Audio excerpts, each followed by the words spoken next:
Hello everyone, FPL Raptor here and welcome back to another video on my YouTube channel. In today's video we have my Game Week 4 team selection. We'll discuss the possibility of making a transfer and how my team looks for the coming game weeks. If you do enjoy today's video, please do smash that like button, and if you're new around here, make sure to subscribe as well. But without further ado, let's jump into it.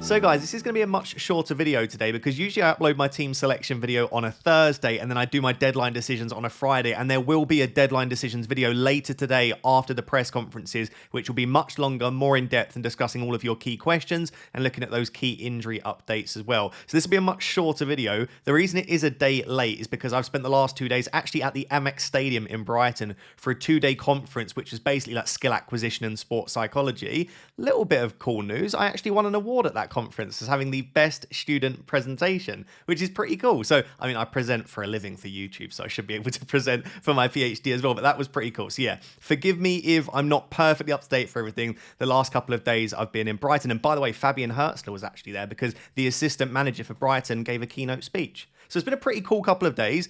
I'm very much in the psychology frame of mind, and it did make me think, and sorry about this random ramble at the start, feel free to skip 30 seconds ahead. It did make me think I do want to do more psychology back on my channel. Like, that was one of the things that I started off doing when I started my channel, is looking at sports psychology, why footballers make certain decisions, why managers make certain decisions, and also obviously linking that back to us and FPL as well. So if you want to see more psychology and potentially a psychology series on the channel, let me know down below in the comments, because I'm sort of in the groove of things now with psychology. But with all of that being said, hopefully a short video just quickly going through my team selection ahead of Game Week 4. And at the moment, I've got 1 free transfer and 2.2 million in the bank. My team, and I always say this is a bit of a worry, I'm actually quite happy with my team for this week. And whenever my team looks good on paper, I have an absolute stinker. Whenever my team looks pretty rough, I tend to get a green arrow. So it's probably not a good sign. And defensively, 3 of my players I'm very happy with. So goalkeeper-wise, Sanchez against Brentford, very happy to have Chelsea defensive cover. Chelsea have been very impressive in pretty much every department so far this season, but I think especially defensively, they could have quite easily had a clean sheet against West Ham, by the way, if not for that Paquetá long shot. So generally, I've been very, very happy to have Sanchez, and I'm happy to have him moving forward. Pedro Porro, very happy to have this week. Obviously, West Ham did look a lot better last game week with their 3-0 win against Forest, but I still think this is a good fixture for Pedro Porro. Maybe not the perfect chance for a clean sheet, given it's away and given again, West Ham might be carrying confidence into this game, but you still don't mind playing a player in a fixture like that. And then I'm also very happy to have Chris Richards. Chris Richards got his DEFCON obviously in Game Week 3, which I was really happy with because I chose Richards as a cheap route into the Crystal Palace defence, of course, but because I thought he'd be really good for defensive contributions. So the fact that we didn't see that in Game Week 1 and 2, I was slightly worried, but to see him pick up DEFCON quite easily in Game Week 3 was really nice. And it at least just gives me a bit of Crystal Palace cover. Like, a lot of people will go into this week without a Palace defender. And I should just know, I would not be surprised to see Sunderland not only score, but cause a slight upset in this game. Sunderland have been very good so far. I know they've had easy fixtures, but they are in the top half of the table for XG so far this season, and they are 4th for XGC. So they have attacked well and defended well. So I don't think this is a banker of a fixture, but I'm certainly very happy to still have Richards in the team. As things stand, if I don't make a transfer, and I'll discuss a possible transfer in a second, I have to start one of Williams or Juve. And I don't necessarily think that's the end of the world. Like, you can't have... This is one big tip that I give at the start of every preseason before the season begins. You cannot have a perfect team every week. There will be weeks when you have to play a player like Williams against Arsenal or Juve against Spurs, unless you make transfers every single week and take hits. It's just impossible to always have a perfect team. So if I have to play one of these 2 players, it really isn't the end of the world. That being said, when I've got 2.2 million in the bank and 1 free transfer, it also feels like I could get a little bit aggressive, sell one of them, and have a much better defender this week. So, should I? Let me know down below in the comments what you think. I've gone back and forth on who I would bring in. So I've looked at Gabriel as an option. I think I will want an Arsenal defender from Game Week 7 onwards. I don't currently have any Arsenal coverage. And it does feel like the game against Nottingham Forest is a very good chance for a clean sheet for Arsenal. They're right up there, around 50% chance of a clean sheet. Obviously, with Ange taking over, maybe Forest will be more attacking. Maybe there'll be a bit of a new manager bounce. There's a little bit of unknown there. And obviously, I think Saliba, the latest news is that he's either in doubt or he won't feature. Again, I've not been fully there with the latest FPL news, but I still think Arsenal will be good for a clean sheet. So yeah, Gabriel's an option. I also feel like it's a little bit early though. After the Forest game, they've got 2 difficult fixtures. So after that, I thought maybe Cucurella. My issue with Cucurella is I've actually got Mark Guiu as my second Chelsea asset alongside Sanchez, right? So I've got a third Chelsea spot open if I bring in Cucurella. The concern is if I bring in Cucurella, I don't mind the double up with Sanchez. Even with the slightly trickier fixtures coming, I still think that's fine. But then what happens if I want to go out and buy either João Pedro or Palmer, and I don't want to sell Guiu? Maybe I just want to keep Guiu there on the bench. I don't want to use an extra transfer to have to get him out. That means I'd either have to miss out on any other Chelsea attackers or sell one of Cucurella or Sanchez. So that's my concern with bringing in Cucurella, is that it blocks a straight route to João Pedro unless I sell Guiu, or it blocks a straight route to Palmer, which people might say you don't want Palmer anyway. All it takes is one Cole Palmer brace or hat-trick, and everyone's scrambling to get him back in the team. So yeah, I just think with Cucurella, as much as I think he's probably in isolation the best defender to bring in, he's very expensive, will use up a lot of the money that I have in the bank, and also it does block me. So what that leaves me with, essentially, the short of it is, if I'm going to bring a defender this week, it's MUñOZ. So I have looked at either Williams to MUñOZ, which will give me still like 1.6, 1.7 in the bank, or doing Juve to MUñOZ, which still gives me over $1 million in the bank, but obviously takes up a little bit more. My concern with selling Nico Williams is we don't know. Williams might be absolutely favoured by Ange and be bombing forward and be brilliant, and it might be that he picks up a role where he's just doing really... there is a lot of unknown there. Equally, it could go the other way. Obviously, Olarena picks up the hamstring issue, I think it was, for the Nigerian national team. If he's back soon, though, it could be that Zinchenko's preferred as the left back, Olarena as the right back, and Williams misses out altogether. But he's got Burnley next week. So next week, I would be very happy to have Nico Williams back. And I do kind of just want to wait and see what happens with Ange before selling him. I wouldn't mind selling him, though. I don't expect Forest to be as solid defensively as they were under Nuno. And after the Burnley and Sunderland games, and I'm very much looking at potentially free hitting in 6 anyway, there's not great fixtures. So I don't mind selling Nico Williams. And then with Juve, I would have been very happy selling Juve, but he goes and gets the 10-pointer last week. And now all of a sudden I'm thinking, oh, hang on a second, is Juve a decent option? But maybe a little bit of recency bias, maybe a little bit of knee-jerk there. I still don't think with the fixtures coming up, and seeing what I've seen from West Ham, I mean, they were better in Game Week 3, of course, but I just don't see Juve being an amazing FPL option, but I still don't think he's bad for his price. So I don't actually know which one I would sell. Let me know who you would sell down below.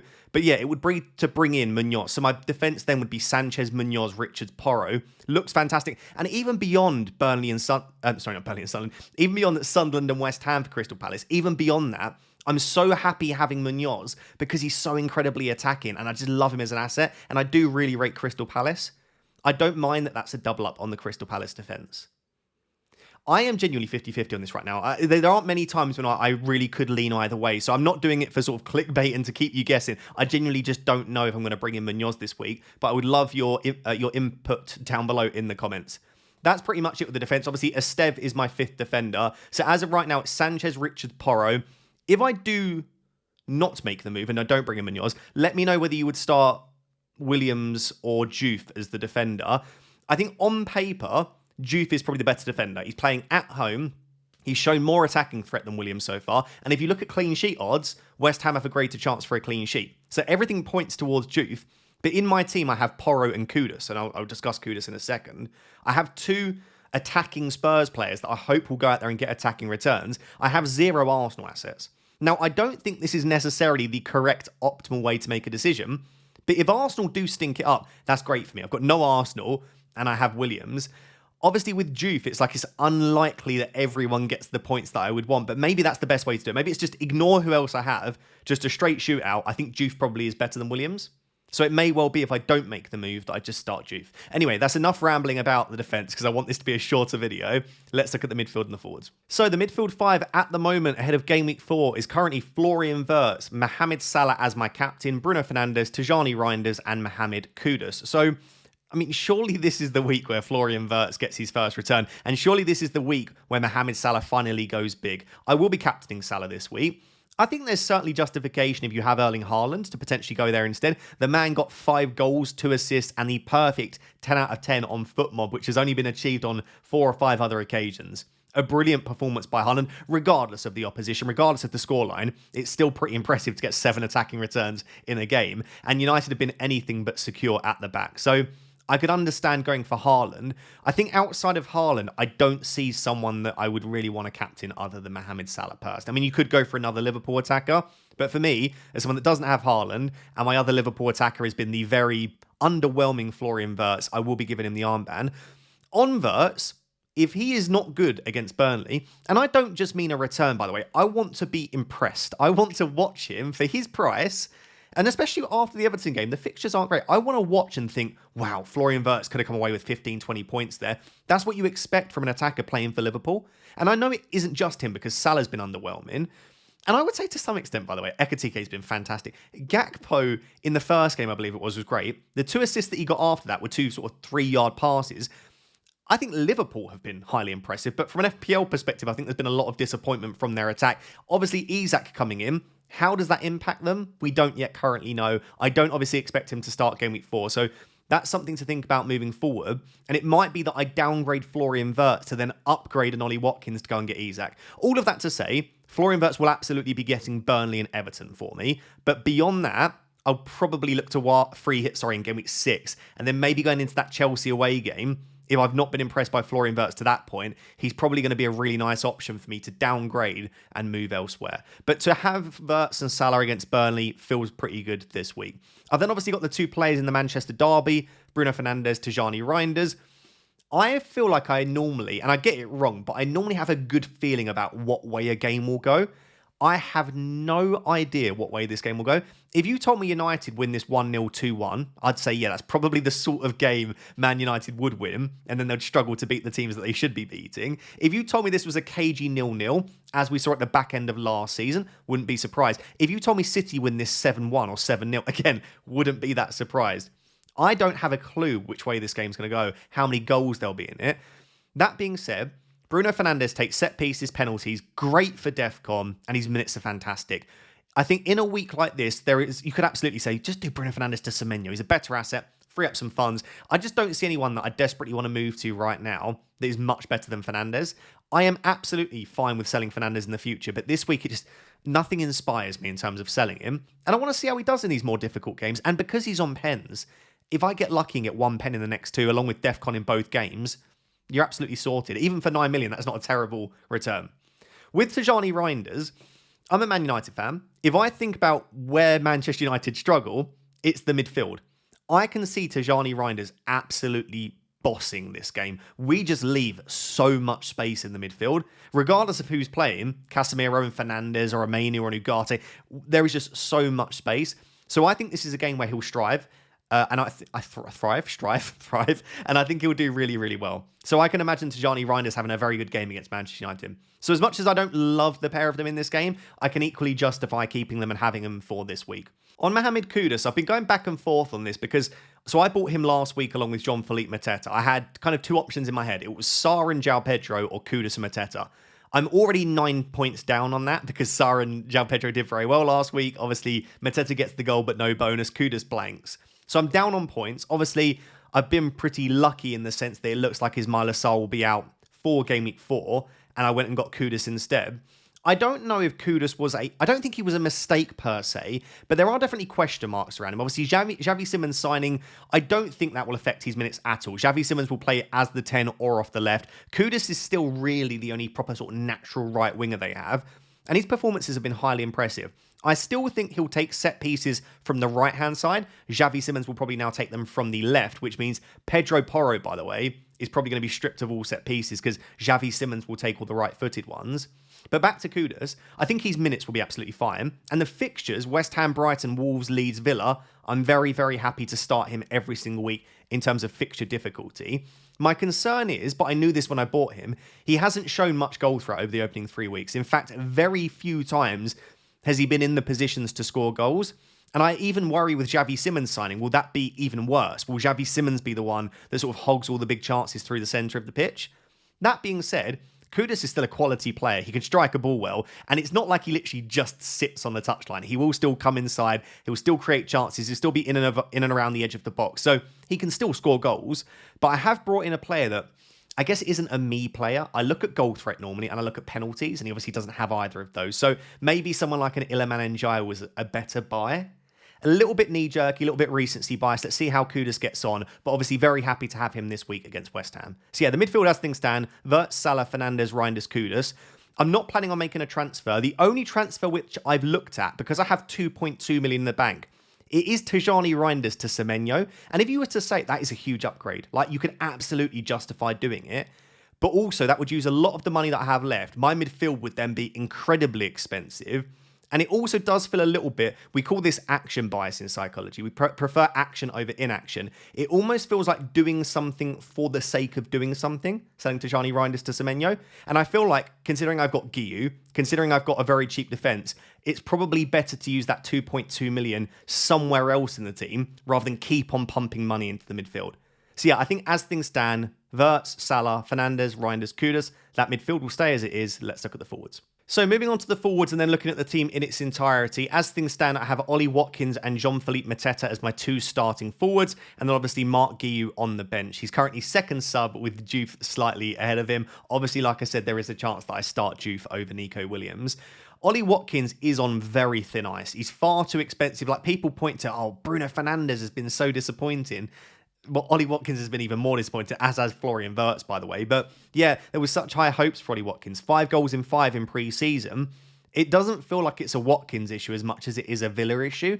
And you never know, like, international breaks can sometimes serve as a bit of a reset. A little bit of time away for those Villa players that have had a really tough start to the season. A little bit of time for Unai Emery to sort of reset, work on whatever he needs to. He would have probably spent, knowing Unai Emery, I make it sound like we're best mates. Knowing about Unai Emery's character, he would have spent a lot of time over the international break analysing where they've gone wrong. So it could serve as a bit of a reset. And when their next 4 fixtures are Everton, Sunderland, Fulham, Burnley, I find it very difficult to sell someone like an Ollie Watkins. And if I had Morgan Rogers, I would feel the same. I would almost definitely keep the pair of them. Now, there are different ways to play FPL. You can play based on form, fixtures, eye test, data, whatever. Combine all of it.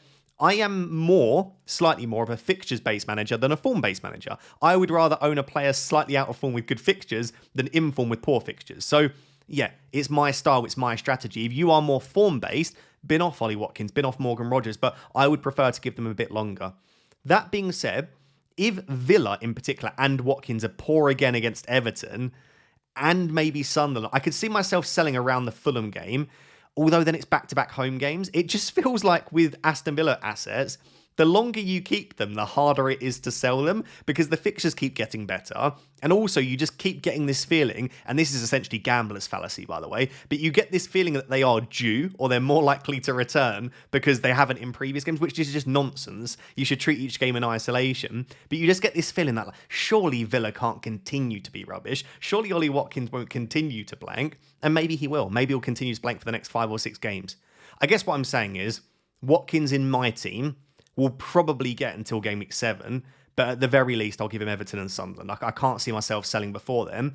The only way that I can see myself selling before then is if Isak maybe gets 30 minutes against Burnley and scores a couple, and I want him against Everton in game week 5, there is a chance that I sell Watkins to Isak. And that's kind of one of the other reasons that I want to leave money in the bank.